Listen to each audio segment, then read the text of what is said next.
तो जो भारत जोड़ो न्याय यात्रा है वो विचारधारा की यात्रा है। इंडिया अलायंस चुनाव लड़ेगा, अच्छी तरह चुनाव लड़ेगा और चुनाव जीतेगा।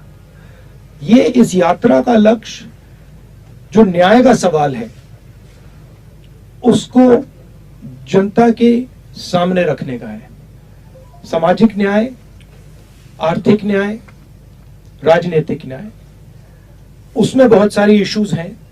कास्ट सेंसस का इशू है, जैसे यहाँ पे नागालैंड में अभी बातचीत हुई कि यहाँ पे वायदे किए गए थे, वो वायदे तोड़े गए हैं। मणिपुर में आपको दिख रहा है क्या हुआ है। तो इन मुद्दों को उठाने की यात्रा है, विचारधारा की यात्रा है। इलेक्शन कैंपेन होगा, वो प्रोसेस चलेगी, उसमें हम सब भाग लेंगे। हाँ जी सर, भारत जोड़ो यात्रा जो पहला चरण था उसमें भी मैं था यात्रा में, उसमें आप पैदल चलते थे तो लाखों लोग साथ होते थे। इस बार यात्रा में हर 2 मिनट पर आपको उतरना पड़ रहा है, क्योंकि कतार में इतने लोग होते हैं। आगे आपको लगता है कि आपको नीचे उतरना ही होगा फिर? एक सवाल और है सर इससे जुड़ा हुआ, एक ही सवाल, अगर एक सवाल। ये आपका अच्छा सवाल है, इसका मैं पहले जवाब दे देता हूँ। देखिए, टाइम की कमी है। अभी हम मणिपुर नागालैंड में हैं, यहाँ पे काफी लंबे गैप्स हैं, तो उसमें तो बस में ही जा रहे हैं। मगर जब हम असम में, बंगाल में, बाकी स्टेट्स में आएंगे तो मुझे लगता है कि जो वॉकिंग एलिमेंट है वो ऑटोमेटिकली बढ़ जाएगा। मगर टाइम का इशू है, क्योंकि हम इसको मतलब 4-5 महीने लंबा तो नहीं खींच सकते हैं। वो पिछली यात्रा 150 दिन की थी, 150 दिन नहीं है, तो इसको थोड़ा हमें टाइट करना पड़ रहा है। रूल है, एक व्यक्ति एक सवाल। Indrajit Indrajit from India Today. I just wanted to ask you about the status of the India Alliance. I come from West Bengal. There's a lot of curiosity about what is the status of discussions with the Trinamool Congress, and is there going to be an alliance between Congress and TMC, because you are entering West Bengal very soon? Yeah, I mean, the status of the India Alliance is very good. We are in conversation with our partners. The issue of seat sharing is being taken up. Those discussions are ongoing, and I think they're going quite well. Let us see where those discussions end. But broadly, a lot of those are quite simple. They're not complex discussions, and they're relatively easy discussions to have. So I'm quite confident that they will be resolved. Sanjay I think that, हाँ? No supplementary please. Sanjay no supplementary please. Hindi कर देते हैं। अच्छा हिंदी में, अच्छा एक minute. Relax, don't.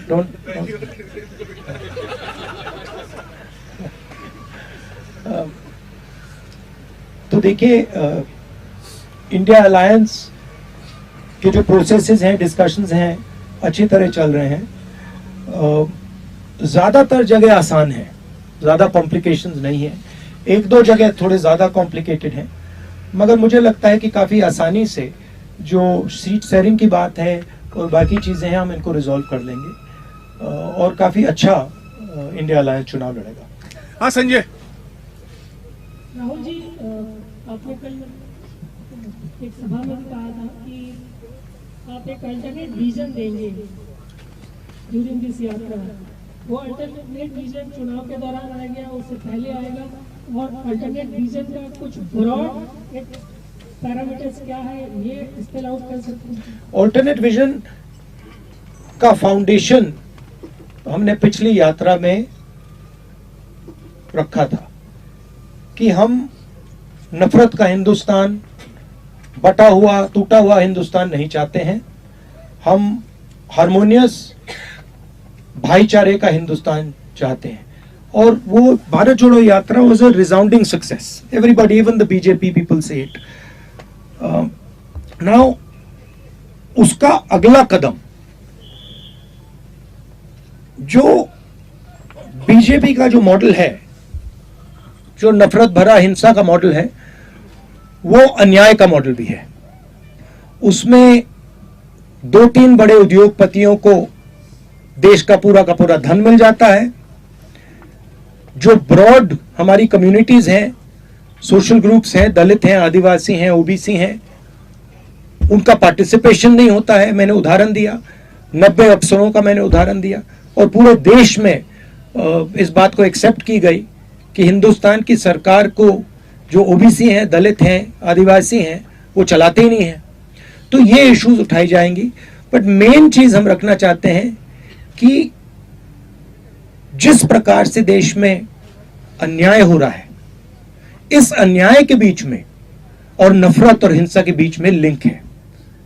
अन्याय से नफरत बढ़ रही है, हिंसा बढ़ रही है, और बीजेपी आरएसएस का लक्ष्य एक्चुअली चुने हुए लोगों को हिंदुस्तान का पूरा फायदा, पूरा का पूरा धन पकड़ाने का है। तो ये हम न्याय यात्रा में थोड़ी डिटेल में स्टेट वाइज हम ये बात जनता के सामने रखेंगे। जैनेंद्र, एक सवाल। राहुल जी, इंडिया गठबंधन के लिए आपने कहा कि तैयारी अच्छी चल रही है और बीजेपी को आप हराएंगे, लेकिन पिछली जो बैठक हुई उसमें संयोजक का सवाल उठा और नीतीश कुमार ने ये कहते हुए ठुकरा दिया कि ममता बनर्जी इस पर सहमत नहीं है और इस बात से नीतीश कुमार नाराज है। क्या आप लोगों को इस बात की आशंका है कि नीतीश कुमार आने वाले दिनों में इंडिया गठबंधन छोड़कर एनडीए में शामिल हो सकते हैं? नहीं, देखिए, इन चीजों में फ्रैंकली बोलूं तो मीडिया इन चीजों को बहुत ओवर प्ले करता है। जो मीटिंग में मूड था, जिस प्रकार से बातचीत होती है, जो ह्यूमर होती है, भाईचारा होता है, उसको आप बताते नहीं हो। आप एक मुद्दे को उठा के मतलब मेन इश्यूज को बना देते हो। देखिए, there is mutual respect and affection between the leaders of the India formation. And the India formation is a ideological formation that is placing itself in opposition to the idea of the RSS and the BJP. I am very confident, मुझे बहुत confidence है कि India alliance में ऐसी छोटी छोटी problems हैं, ये सब रिजॉल्व हो जाएंगी और हम एक साथ मिलकर बीजेपी के खिलाफ चुनाव लड़ेंगे और उनको हराएंगे। हाँ, Sandeep. The yatra will be spending about 11 days in Uttar Pradesh. Would the yatra and the yatris, including yourself, visit the Ram Temple at Ayodhya? Because that is the biggest political issue that the BJP has right now. Well, the issue, frankly, you see, the RSS and the BJP have made the 22nd January function a completely political Narendra Modi function. It's become a RSS BJP function, and I think that is why the Congress president said that he would not go to the function. We are open to all religions, all practices. Even the authorities of the Hindu religion, the biggest authorities of the Hindu religion, have made their view public about what they think about the 22nd January function, that it is a political function, right? So it is difficult for us to go to a political function which is designed around the Prime Minister of India and designed around the RSS. We made it clear that whoever would like to visit the Ram Temple among our partners, among our party, is more than welcome to do it. It's difficult for us to visit on the 22nd and say that, you know, this is a Prime Minister's function, this is a RSS function, and we are going to go. It's not possible for us. Hindi में बोलिए।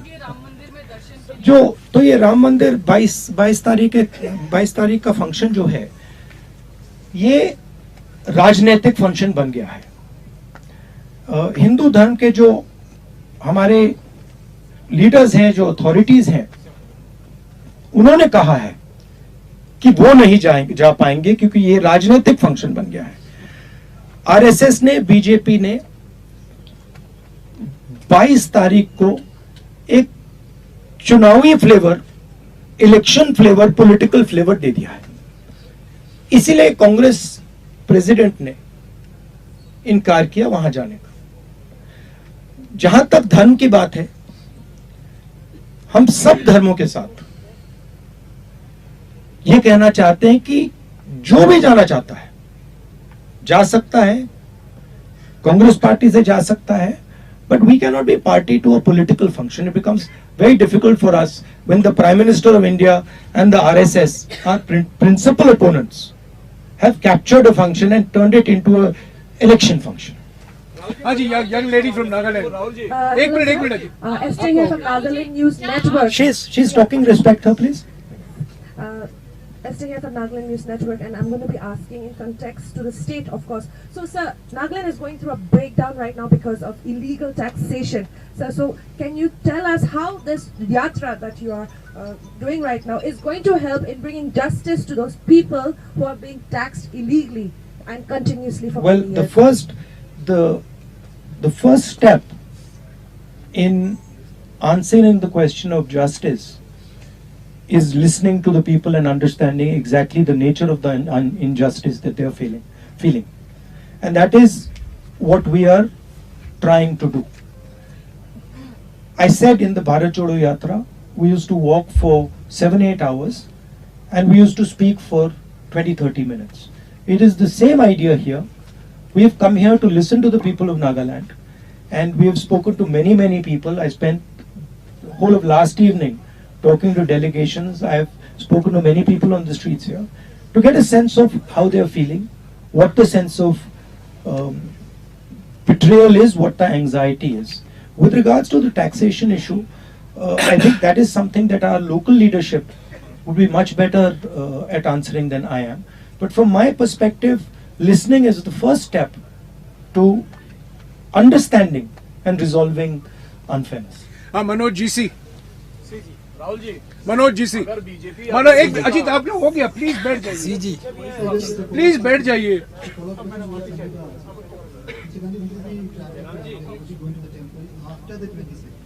Well, our rally, our yatra has a fixed route, and we are going to follow that route.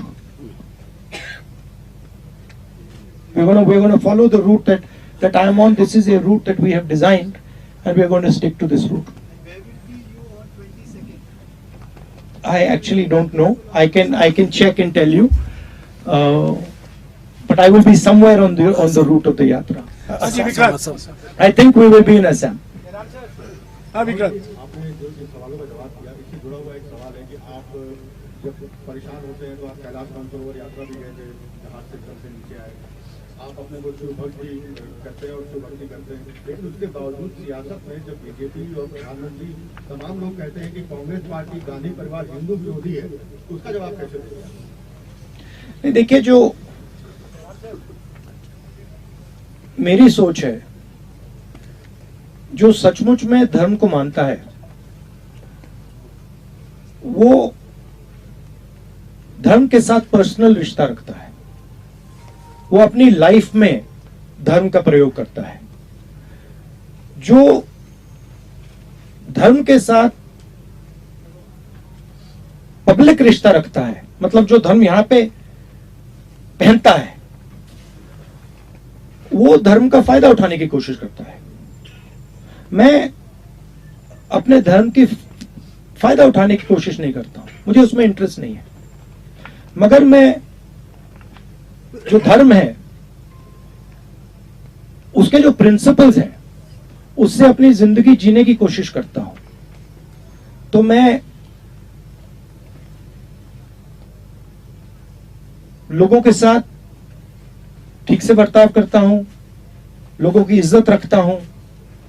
जब कोई मुझे कुछ कहता है, मैं अहंकार से नहीं बोलता हूं, उसकी बात सुनता हूं, नफरत नहीं फैलाता हूं। यह मेरे लिए हिंदू धर्म है और इसका मैं अपनी जिंदगी में पालन करता हूं। मगर मुझे इसको अपनी शर्ट पे पहनने की जरूरत नहीं है। जो इसको मानते नहीं है उनको शर्ट पे पहनने की जरूरत होती है। तो ये बात है। ओके, शुक्रिया राहुल जी, 25 मिनट हो गए। शुक्रिया शुक्रिया शुक्रिया। काउंटर कैसे करेगा, क्योंकि बीजेपी इसको अगर थैंक यू वेरी मच। शुक्रिया। I understand that you are having a little bit of a hard time with the food and stuff. I apologize for that. Thank you.